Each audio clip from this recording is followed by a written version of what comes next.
Today I'm in the Big Apple meeting with Josh Gordon from Google to talk about machine learning, where we will dig into how it works, why it's important, and where you can learn all about it.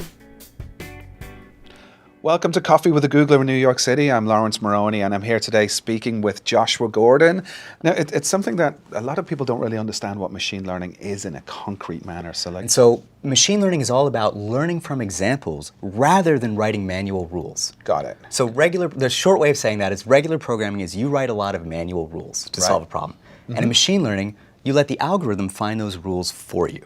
Got it. From examples. So pattern matching, it might be visual or it might be like other patterns that are hidden in data. Absolutely. And so the input to machine, so the beauty of machine learning and like the real secret sauce is that an algorithm that learns patterns from data can solve thousands of different problems. And the reason is, if I write a Python program to recognize digits, my program is hard-coded to work with digits. Got it. But if I write an algorithm to learn patterns from data, right, I can use that for speech recognition, image recognition, medicine, basically anything that you can start with examples. Just tell apart A and B. My same algorithm that I wrote just once can tackle all these problems. And that's a really special and actually fairly profound thing.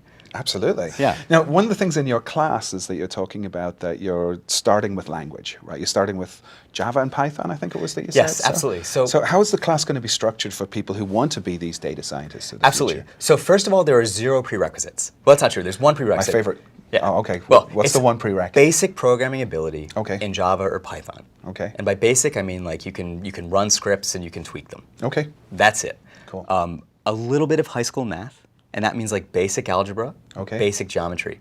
When I say basic geometry, like to be totally honest, if you ask me like, what's sine and cosine? Like I would have to Google it. I don't remember, honestly.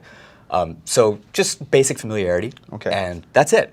And we're gonna teach the class in 3 ways. We're gonna teach it totally from the ground up.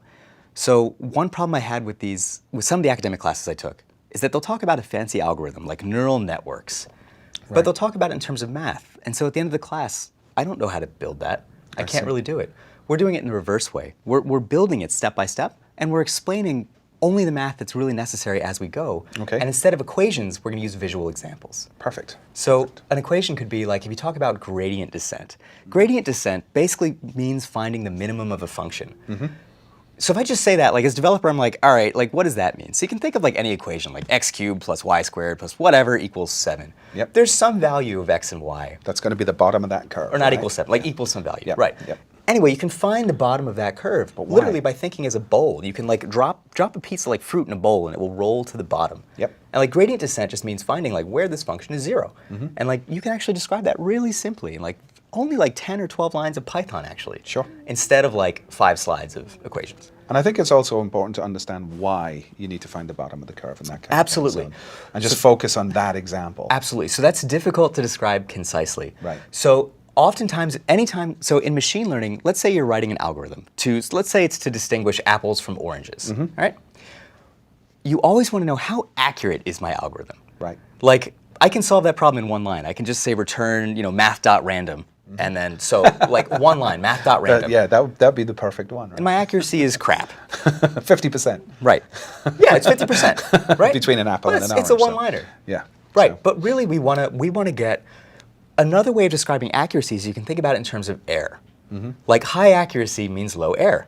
Okay. And you can have an equation that describes your error. And the minimum of that equation is going to give you the highest accuracy. Yep. So you can write your machine learning algorithm to try and minimize the equation that describes the error. Got it. And like we'll make that super concrete in the class. But that's where minimization comes in, and that's where gradient descent comes in. Now, so one of the things you're saying in the class, you're teaching just a pure Java Python version, but there's also a version where you're bringing in pre-existing libraries that have come from academia. Absolutely. That will solve a lot of this for you, right? Absolutely. So I want to do a couple things. One is I want to provide the TLDR. Okay. So like, honestly, like as a developer, I like to get up and running really fast. So we're also going to use open source libraries from just different universities. There's one in New Zealand that I really love. We're going to show you how to build. So basically, first, everything from the ground up, step by step from scratch. And the reason we do that is because it keeps us honest. Yep. If you build every single piece, you have some understanding of every single piece. And if you're relying on somebody else having done the work, you don't fully get to understand it yourself. Exactly. Right. Now another thing is using the open source libraries, honestly, you can solve probably 80 or 90% of the machine learning problems you would like as a data scientist. Nice. Now, when you get to the really gigantic problems, then really it makes sense to use the cloud. So we're also going to teach how to solve problems using Google APIs, but that's at the very end of the class, and it's totally optional. This is Out all on YouTube, all right? on YouTube. Okay. There might be some ads on it, but that's literally it. We think it's going to be awesome. Like source code and stuff that you've done. The source code will be on GitHub. It's all It'll on all be on GitHub. Perfect. And the reason I was hesitating is I'm writing all this as we're speking, and so like I'm totally exhausted, but Yeah. it's totally 100% out there. Well, you're still people looking can use. energetic to me, so I've had a lot of coffee with a Googler. Good for you. So like, yeah. Well, yeah, I for one, I'm really looking forward to this course. I'm looking Excellent. forward to learning what you have to teach. I've had the same kind of struggles as you in trying to understand the math behind this and why I'm doing the math, which is why I had those pointed questions earlier. So, Absolutely. So thanks, Josh. That was a whole lot of fun, and I've learned so much about machine learning just from these few minutes with you. So I'm really looking forward to your class. Thanks so much. If you've enjoyed this episode of Coffee with a Googler, and if you want to learn machine learning for yourself, if you have any questions for Joshua, if you have any questions for me, please leave them in the comments below. And tune into the Google Developers channel for more great videos, including episodes of Coffee with a Googler. Thank you. You really can learn machine learning, and it's faster and easier than you think. We've gone through a ton of classes, textbooks, and blog posts to bring you the clearest and most concise explanations of the hard concepts. We really think you're going to be able to learn it and have some fun on the way. Click here to get started.